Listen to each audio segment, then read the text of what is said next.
Is Jennifer with this week's Ask question. So we had a couple of births in our sister agency in Colorado over the last couple of weeks, and we have a few more coming up this week. So we have a pretty common question that I'm getting from a lot of our gestational carriers. And this question, I mean, it's over on the sidebar and all that stuff, but I think people are much more well-intentioned than sometimes it is received as.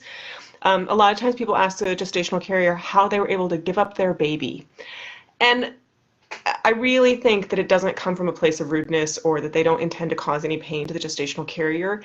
They just don't either, one, understand that as a gestational carrier that you are acting and carrying somebody else's embryo, because the embryo in a gestational carrier agreement either belongs to the intended, well, it does belong to the intended parents, but it either comes from the gametes of the intended parents or from donor.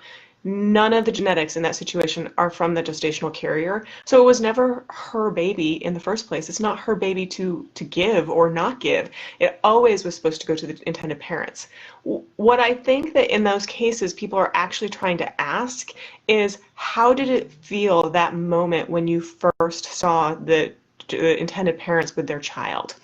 I don't think they mean it from a place of offense.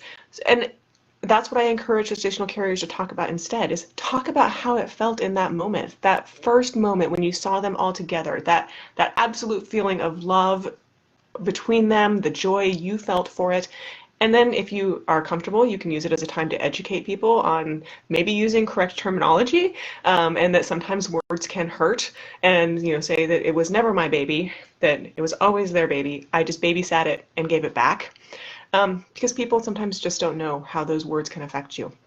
So I hope that helps answer the question, but we've had a lot of great births this week, and we're really excited to keep helping make families. So thanks so much.